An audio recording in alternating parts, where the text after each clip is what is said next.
السلام علیکم ناظرین، کیا کتا جنت میں جائیں گا؟ تو اس کا جواب ہے جی ہاں، کتا جنت میں جائیں گا، لیکن کس طرح، کس شکل میں اور کیسے، یہ جاننے کے لیے آپ کو بنی اسرائیل کے ایک شخص کے بارے میں جاننا ہوگا۔ آئیے ویڈیو کو شروع کرتے ہیں۔ تو بنی اسرائیل کا جو یہ شخص تھا، اس کا نام تھا بلعم باعور۔ بلعم باعور نام کا جو شخص تھا، یہ اپنے دور کا بہت بڑا عالم اور عابد و زاہد تھا، یعنی یہ بہت بڑا علم رکھنے والا اور عبادت گزار اور تقوی والا تھا۔ اس میں اعظم کا بھی علم تھا، یعنی اللہ تعالیٰ کے ناموں میں سے ایک خاص اسم کا، ایک خاص نام کا اس کو علم تھا۔ یہ شخص اپنی جگہ بیٹھا ہوا اپنی روحانیت سے عرش اعظم کو دیکھ لیا کرتا تھا، یعنی اس کے پاس اتنی پاور تھی کہ وہ عرش اعظم کو دیکھتا تھا، اور یہ بہت مستجاب الدعوات تھا، یعنی اس کی سب دعائیں قبول ہوا کرتی تھی۔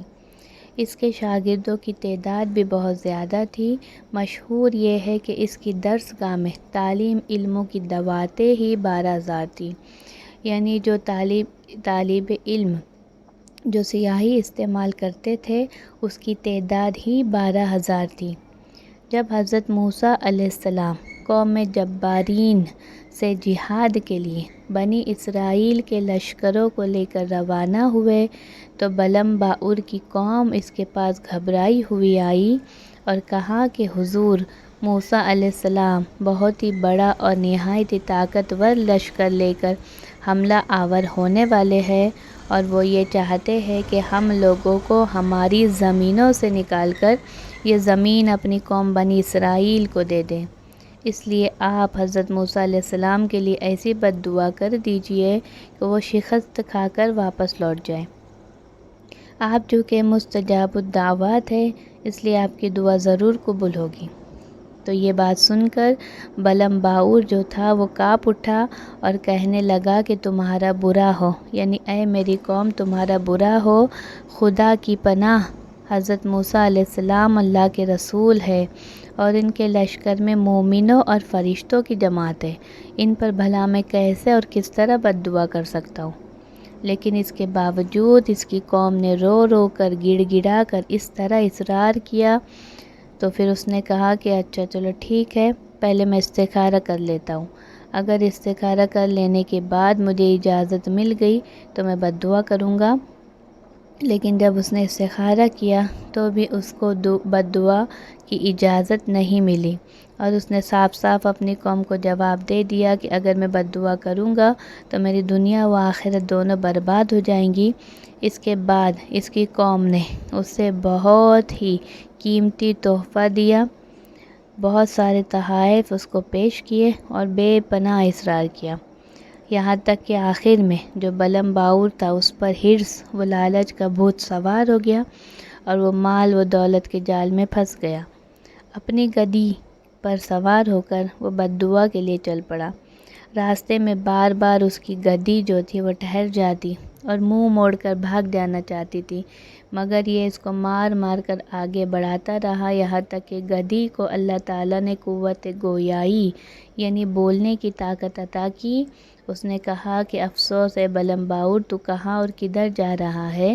دیکھ میرے آگے فرشتے ہیں جو میرا راستہ روکتے اور میرا منہ موڑ کر مجھے پیچھے دھکیل رہے ہیں۔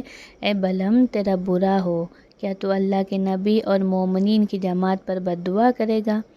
گدی کی تقریر سن کر بلعم باعور پھر بھی واپس نہیں لوٹا، یہاں تک کہ حسبان نام کا جو پہاڑ تھا اس پر چڑھ گیا اور بلندی سے حضرت موسیٰ علیہ السلام کے لشکروں کو بغور دیکھا، لیکن اس پہ مال و دولت کا اتنا بھوت سوار تھا کہ اس نے حضرت موسیٰ علیہ السلام اور ان کے لشکر کے لیے بد دعا کرنی شروع کر دی۔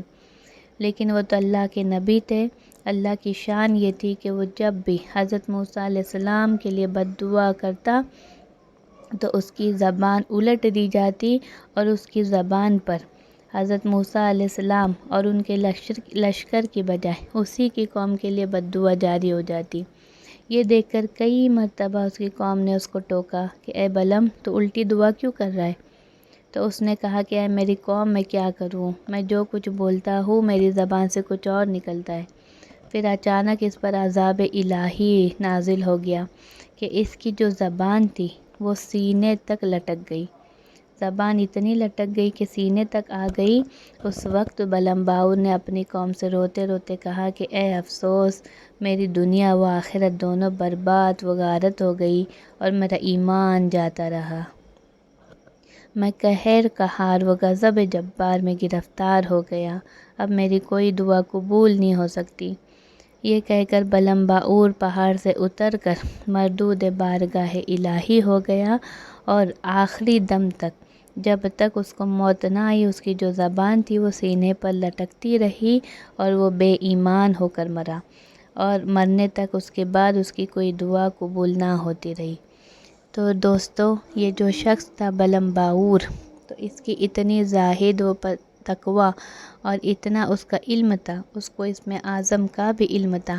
اس کے بعد اللہ تعالیٰ یہ جو شخص تھا اس کو جنت میں تو نہیں ڈالے گا، لیکن اس کی جو جسم تھا، اس کے جسم کے اندر روح پھونک دی جائیں گی، اور وہ روح ہوگی اصحاب کہف کے کتے کی۔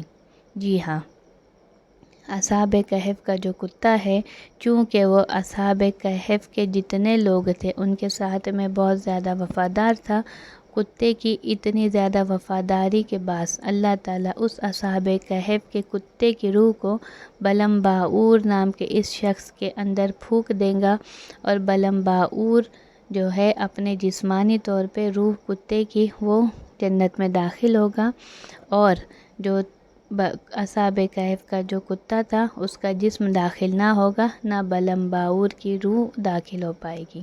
تو اس طرح کتا جنت میں جائیں گا۔ اس کتے کے علاوہ دنیا کا اور کوئی کتا جنت میں نہیں جائیں گا۔ یاد رکھیے کہ جب حساب کتاب جانوروں کا آپس میں ہو جائیں گا تو اللہ تعالیٰ تمام جانداروں کو، تمام جانوروں کو فنا کر دیں گا، ان کو مٹا دیں گا، اور تمام انسان صرف جنت میں جائیں گے۔